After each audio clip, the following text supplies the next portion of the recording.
અનિતા બહેન અને મારા વિદ્યાર્થી ભાઈ બહેનો બધાને જયશ્રી પ્રજાપતિના નમસ્કાર.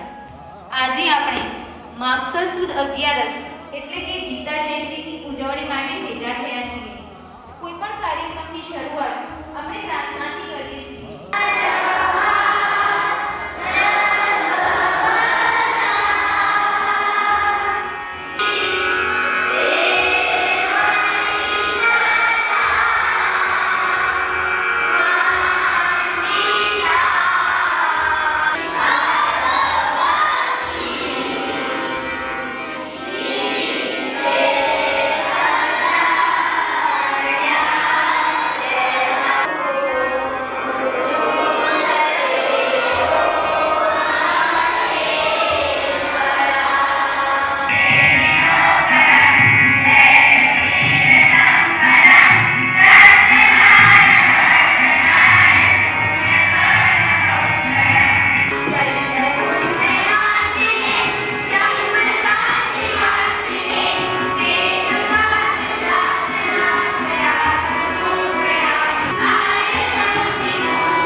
વિશ્વમાં ઘણા બધા ગ્રંથો છે, પણ કદાચ એની જન્મદિવસ જયંતિ ઉજવવામાં નહીં આવતી હોય, પણ આપણા આ મહાન ગ્રંથ ભગવદ્ ગીતાને આજે જયંતિ ઉજવવામાં આવે છે. કારણ કે દ્વાપર યુગમાં શ્રી કૃષ્ણના સમયમાં શ્રદ્ધા તરફ પ્રેરે છે, જીવનને મંગળ તરફ લઈ જાય છે. આથી જ ગીતાનો મહિમા અનેરો છે.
જન્મજયંતિ નિમિત્તે આજે હું શ્રીમદ ભાગવત ગીતાનો જ અધ્યાય બીજાનો એક શ્લોક બોલીશ.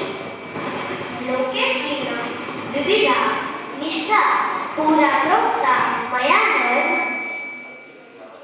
જ્ઞાન યોગીના સંખ્યાના કર્મ યોગીના યોગીના. એટલે કે ભગવાન શ્રી કૃષ્ણ અર્જુનને કહે છે, હે નિર્દોષ, આ જગતમાં મેં બે પ્રકારની ભક્તિ પ્રસ્થાપિત કરી છે. સાંખ્ય માટે જ્ઞાનયોગ અને કર્મયોગી માટે કર્મયોગ. ધન્યવાદ.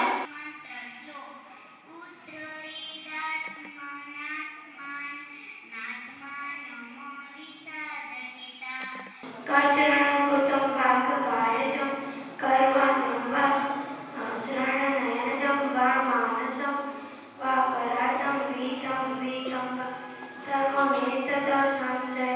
जय जय करुणाब्धे श्रीमते शम्भु. तमेव माता च पिता तमेव बन्धु च सखा तमेव विद्या द्रविणं तमेव सर्वं देव. શ્રીમદ ભાગવત ગીતા અધ્યાય 4 શ્લોક 8-9 ગુજરાતી અનુવાદ. પરિત્રાણાય સાધુના વિનાશાય ચ દુષ્કૃતાનાં ધર્મસંસ્થાપનાર્થાય સંભવામિ યુગે યુગે. અર્થ, હે અર્જુન,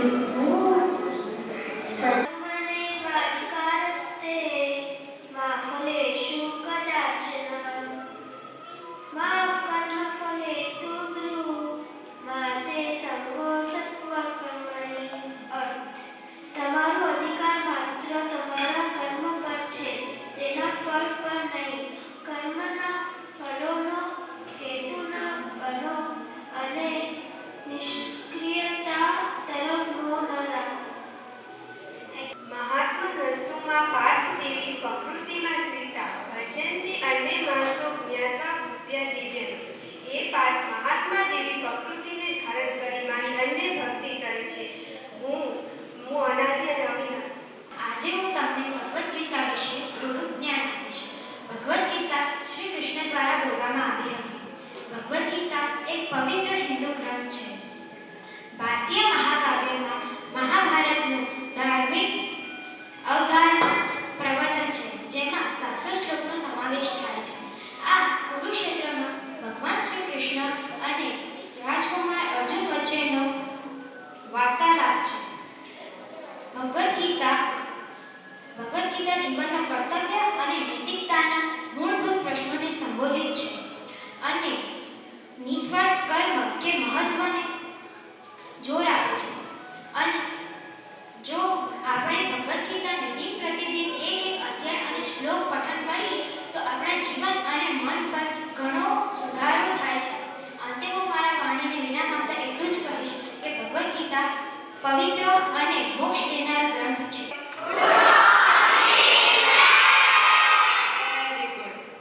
यहाँ पे जितने बच्चे अभी आए जिन्होंने अपना जो भी ये है प्रोसेस ये जारी किया यहाँ पे, उनको मैं आपको सबको बोलूँगी कि उनको एक एप्रिसिएशन मिलना चाहिए, एक तारीफ के लिए जरूर होनी चाहिए.